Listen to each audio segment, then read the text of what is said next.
Pra isso tá na área Emerson Pansieri. Um abraço, bom dia, Pansieri. Um abraço, Cirilo. Bom dia pra você, pro nosso Alê, também pro Léo, nossa bancada hoje. E pra você que tá acompanhando o Rádio Esportes da Itatiaia, as notícias do Cruzeiro. Preparação vai ser feita à tarde na Toca para esse duelo de amanhã, duelo importante contra o Atlético Paranaense, contra o Furacão.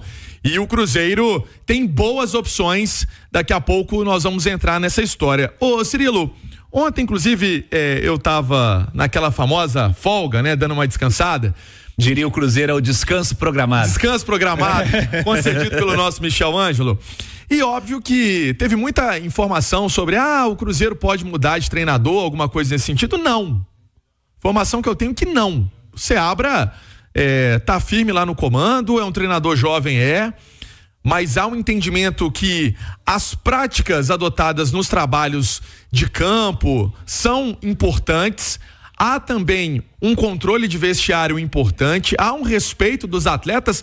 E aí, Cirilo, se vai escalar A ou B, qualquer treinador vai desagradar um e vai agradar outro. Isso é normal no futebol. Pode ser o treinador mais experiente como o menos experiente, né? Isso acontece em várias equipes do futebol mundial e no Cruzeiro não seria diferente. O que joga, eu tô entrando, o que não entra de titular, poxa, eu podia ter chance, podia ter oportunidade, isso acontece.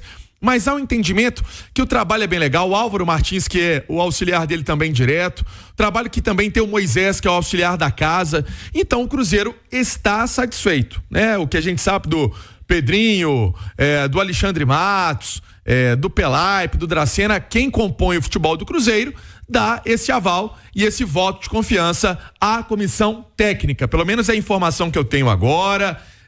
Pra gente também trazer aqui no Rádio Esporte, Cirilo. Boa, é bom você ter trazido esse tema logo na abertura, que é um debate que eu pensei aqui em trazer já também nesse noticiário do Cruzeiro. Deixa eu conversar com os comentaristas, a prioridade da opinião é deles. Léo Figueiredo, um abraço, bom dia, Léo. Bom dia, Cirilo, bom dia pra todo mundo. Qual a sua opinião sobre o momento do comando técnico do Cruzeiro e o que foi dito da possibilidade de trocar o Seabra por outro treinador, pelo Cuca, né, que agora deixou o Atlético Paranaense, enfim, como você enxerga esse cenário todo, Léo? Então, Cirilo, tem uma frase que o nosso querido Marcelo Beckler disse e que eu tomei como um lema também de vida, que não existe opinião sem informação.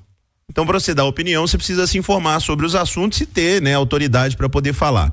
Assim como o Pansieri foi atrás, eu também fui e conversei com o Pedro Lourenço sobre essa situação Cuca, Seabra, e o Pedro disse que não tem a menor chance, que não procurou o Cuca, que o Seabra tá muito bem quisto e visto pela direção do Cruzeiro, que ele não pensa em trocar o treinador, que ele tá muito satisfeito com o Seabra.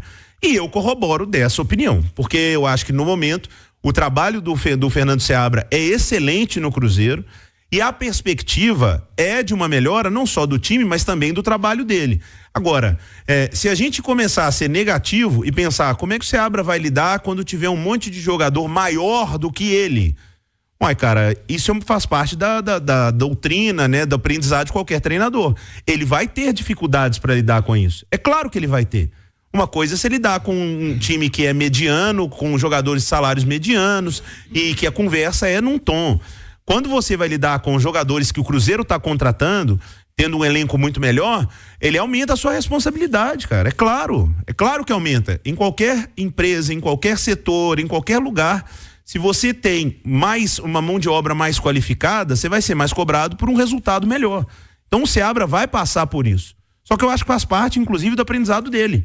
E se lá na frente a coisa não estiver dando certo, aí o Pedro Lourenço pode pensar no Cuca e outro treinador, faz parte, isso é uma coisa do futebol. Mas no momento não existe nenhum motivo para se pensar em uma troca com o Fernando Seabra. Eu respeito muito posição de direção. Se o Pedro Lourenço tivesse me falado assim, Léo, eu tenho a convicção de que o Cuca é o treinador para o Cruzeiro, para o elenco que eu quero, ok, é uma decisão dele. Ele sabe o que é melhor para a empresa, que é dele agora. Agora, quanto ao Fernando Seabra, eu fico inclusive contente que a direção do Cruzeiro tenha a mesma opinião de que eu, que não há motivo para mexer no treinador. Ale Oliveira, um abraço, bom dia, Ale. Cirilo, um abraço para você, muito bom dia para todos que nos acompanham, para os companheiros. É sempre um prazer e uma honra estar falando com vocês aqui. Prazer tê-lo conosco, Alexandre Oliveira. Ale, qual a sua opinião sobre esse contexto todo explicado há pouco, hein? Eu acho que a gente aprendeu com muito tempo do jornalismo esportivo que existe a versão oficial e a verdadeira. A verdadeira, e aí eu concordo plenamente com o Léo, com o Pance, que o Seabra faz um grande trabalho. Mas a verdadeira é que não é o perfil que essa direção, essa nova gestão procura. Eles não estão gastando não sei nem quantos milhões, porque ainda não acabaram de investir, né? Porque vai vir mais contratações ainda, para uma aposta, né? Para ver o que vai acontecer, para ter um teste de como o Seabra vai lidar com esse nível de jogador, já que ele não teve essa experiência, nem ele sabe como ele vai se comportar. Então o investimento não é feito para fazer esse tipo de teste. Então, assim que eles tiverem uma brecha, se eles tiverem um sim, o treinador será trocado. E eu acho até que o Seabra já tem essa informação. Agora, se você perguntar para mim se o trabalho dele é bom, ruim, tá aprovado ou tá reprovado, eu acho que é muito bom. Mas não é esse o perfil. Aliás, o Seabra é o último dos moicanos, né? É o único que restou da turma ali que tava na gestão anterior e que agora faz parte dessa nova gestão. Acho que o trabalho dele é bom, eu acho que é muito justo se ele continuar fazendo o trabalho dele, mas não é o perfil dessa gestão, não é o perfil e aí isso tá muito evidente, né? Então, eu acho que quando eles puderem, eles vão fazer essa troca. Eu acho que se o Cruzeiro vier a trocar, ou se trocasse, né? O Fernando Seabra pelo Cuca, eu acho que seria mais um capítulo que exemplifica o que é o futebol brasileiro hoje, sabe? Porque a gente tá falando muito sobre o Cuca, né? Pansieri, Léo, Alê, os trabalhos que o Cuca tem interrompido recentemente, né? Ele empatou 3 jogos no fim com o Atlético Paranaense e pediu demissão. Chegou na entrevista, falou sobre vestiário depois em nota, né? De proteger os caras do vestiário, mas fato é que o Atlético Paranaense é o 5º colocado com 5 vitórias, apenas 2 derrotas em 11 jogos, e o treinador pediu demissão. Então, assim, se o Cruzeiro pensa em um projeto a longo prazo, um cara para ter sequência, não acho que o nome seria o Cuca, porque ele não tem feito trabalhos aí de longo prazo. Ele deixou o Atlético, por exemplo, no fim da temporada, porque quis, né? O Atlético queria que ele continuasse, enfim, e acho que falar em um ano no futebol brasileiro parece já ser um longo prazo, né? Uma temporada completa aqui no Brasil é um longo prazo. Casos aí do Fernando Diniz, por exemplo, com muito tempo no Fluminense são raríssimos. O Abel Ferreira um outro exemplo também, cara que fica lá bastante tempo. Mas assim, trocar o Seabra pra mim seria injustificável e seria até uma sacanagem com o cara. Porque com o elenco que ele tem, ele colocou o Cruzeiro durante esse campeonato todo na briga pelas primeiras posições. Aproveitamento de 56%, aproveitamento de G6 no momento. Não acho que faria qualquer sentido trocar o Seabra agora nesse Cruzeiro. Eu também acho que não, Cirilo. E eu entendo o que o Alê disse sobre a direção pensar mais alto, né? E sonhar, inclusive, com outros treinadores, com outras possibilidades. Mas eu acho que aí também precisa entrar na balança o interromper um trabalho. Porque o Cruzeiro vai mudar bem de 10 de julho, o Cruzeiro vai ser bem reforçado, mas continua sendo o mesmo time ali, é o mesmo trabalho. Você vai colocar grandes jogadores ali e você vai aumentar a cobrança no Seabra. Com certeza. E aí você aumenta a cobrança nele. Se ele não conseguir lidar com isso, aí você vai ter um motivo. Eu entendo o que o Alê disse, é o senso de oportunidade. Se o Cruzeiro olhar, por exemplo, tá lá um Renato Gaúcho no mercado, aí o Cruzeiro vai olhar e falar, pô, o Seabra tá bom pra caramba, mas a chance que esse eu tenho de trazer o Renato... É preciso entender esse lado também. Sabe por quê? Vou pegar um exemplo prático aqui da nossa redação. Quando o Real Madrid foi campeão, todos vocês mandaram mensagem pra me zoar sobre o Ancelotti, que eu ficava pegando no pé do Ancelotti. O Ancelotti é um grande treinador? Um grande treinador. Você trocaria, Léo, pelo Xabi Alonso? Eu trocaria. Porque é um gosto meu. Pode ter o gosto agora de quem é dono da SAF. Então isso precisa ser respeitado. Só que também precisa ser respeitado o que o Fernando Seabra está fazendo. E eu acho que é isso que nesse momento é o que a direção está fazendo. Não há motivo para pensar em outro treinador. E tomara que não haja.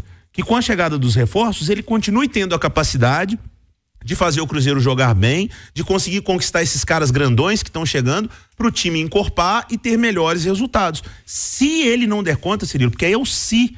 Aí é uma outra decisão que lá na frente a direção tem que tomar. Sigo contigo, Emerson Pansieri, sobre reforços, inclusive tem gente já na área, né, Pansieri? E tem um detalhe só que muita gente não fala, mas o Seabra, em enfrentamentos, em trabalhos que ele já fez, né, em Atlético Paranaense, em Corinthians, em outros clubes, em jogos ele encontrou muitos desses garotos, né, na época, que hoje são jogadores que estão chegando ao Cruzeiro. Fala de Matheus Henrique, Caio Jorge, conhece essa turma toda, né? Então, há um conhecimento também do profissional que agora está se formando treinador para time principal, que era até então de base, mas que há um conhecimento também porque tá aí no mundo do futebol. O Seabra tem seus 47 anos, já tem uma bagagem aí enquanto treinador de base. Vamos lá para falar do Caio Jorge. Inclusive na semana passada eu estava no treino de quinta e teve um papo bem longo ali do Caio Jorge com o próprio Seabra, e ele tá fazendo um trabalho ali de melhoria da parte física, foi apresentado, vai jogar com a camisa 9 do Cruzeiro, e ele fala desse projeto que animou a saída dele do futebol italiano para vir para o Cruzeiro. Foi um projeto que me animou bastante, não vou mentir.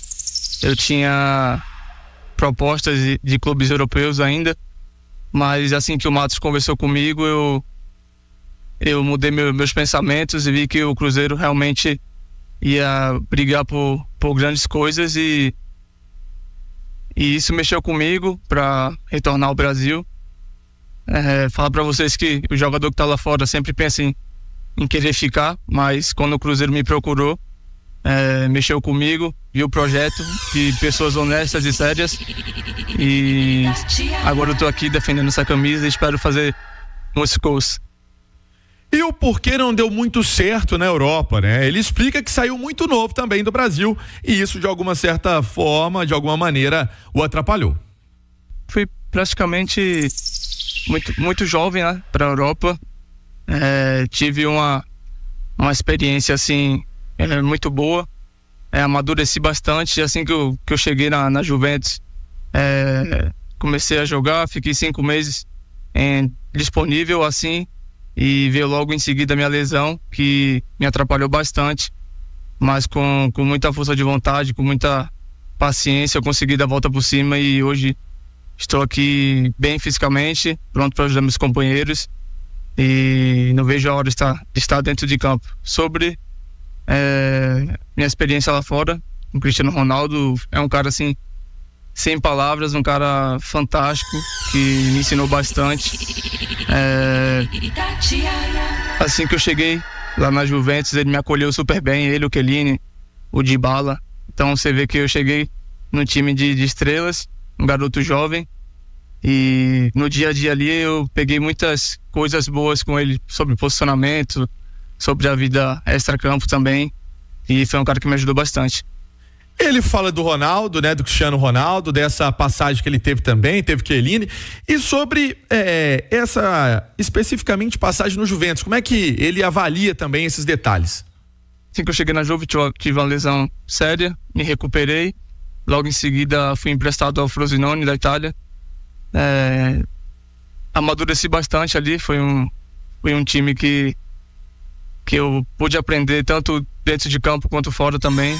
Chego mais maduro aqui no Brasil, hoje com a responsabilidade grande, eu sei disso, jogar no time com uma nação gigante que é a torcida do Cruzeiro, um time que dispensa comentários, repleto de títulos, e hoje podemos dizer que estou mais preparado. Esse então o Caio Jorge, apresentação que ele falou com muita firmeza, né, dessa volta ao futebol brasileiro, ficou bem mexido com a proposta do Cruzeiro, sabe que é uma proposta interessante, é uma retomada da carreira. Também tem o lado, Cirilo, do papai aí do Caio Jorge, seu Jorge Ramos, que parece pra caramba com o Pepe, hein? Nossa senhora, se você falar se ele quiser falar que é treinador também, ele vai. Mas então, o pai dele, que é cruzeirense de coração, e foi bem legal essa apresentação do Caio Jorge na Toca da Raposa, falando um pouco aí do que ele quer fazer pelo Cruzeiro, recebendo a camisa 9, e o Dineno vai ficar agora com a 19, que era do Rafael Papagaio. Tá bom, né? Tá lá no futebol chinês. Foi emprestado, inclusive, o Papagaio, né? Até o fim do ano. Até o fim do ano vai seguir a vida dele no futebol japonês nesse momento. E o Dineno tá bem na recuperação dele, é outro jogador que vai ficar pronto aí nos próximas semanas para ficar também à disposição do Seabra. Perfeito, Pansieri. Daqui a pouquinho tem mais do Cruzeiro, e amanhã, 7h, Mineirão, tem Cruzeiro e Atlético Paranaense. Você acompanha a partir de 6 horas aqui na Itatiaia.